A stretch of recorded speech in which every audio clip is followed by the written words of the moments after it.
생크림을 듬뿍 짜놓은 듯한 뭉게구름이 가득했던 하늘은 갑자기 어둡게 변해갔다.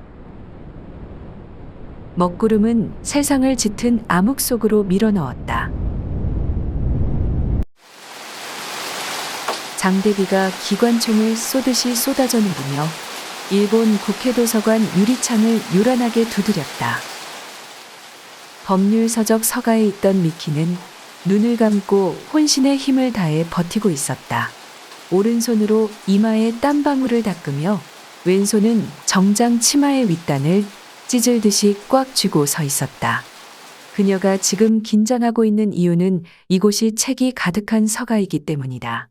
그것도 그녀가 가장 싫어하는 법률서적 서가였다. 그곳에는 중년 신사처럼 배가 나온 법률서적들이 빼곡하게 꽂혀 있었다. 미키는 아버지의 서재에 불려 들어갈 때의 공포를 다시 한번 느끼기 시작했다. 그때 번개가 번쩍이고 천둥 소리가 울려 퍼졌다. 천둥 소리는 무척 컸다.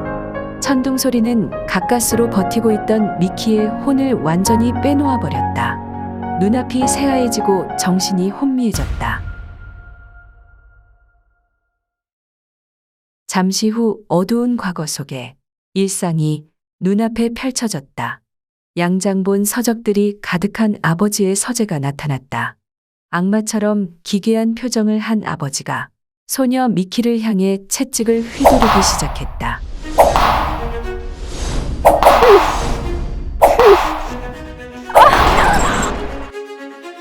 무자비한 채찍질을 소녀 미키는 작은 두 팔로 막아보지만 아무런 소용이 없었다.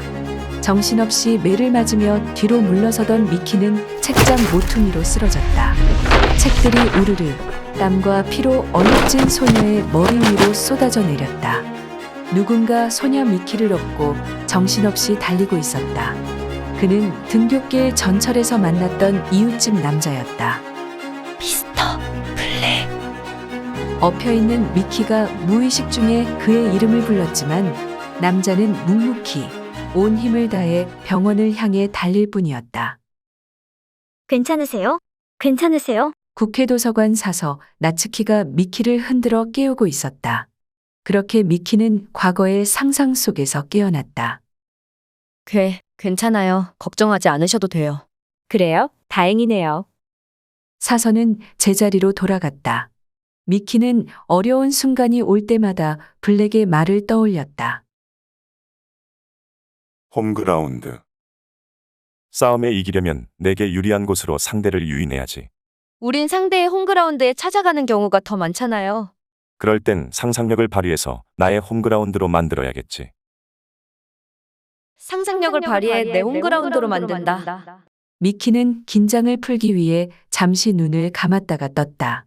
그러자 법률서적의 두꺼운 하드커버가 눈에 들어왔다. 하드커버는 네모난 중식도의 칼등처럼 보였다. 그래, 이곳은 나의 무기고다.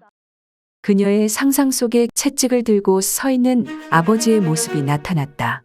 아버지의 모습을 상상하자 그녀는 다시 두려움에 사로잡힌다. 하지만 지금 난 아버지보다 더 강한 무기를 들고 있다.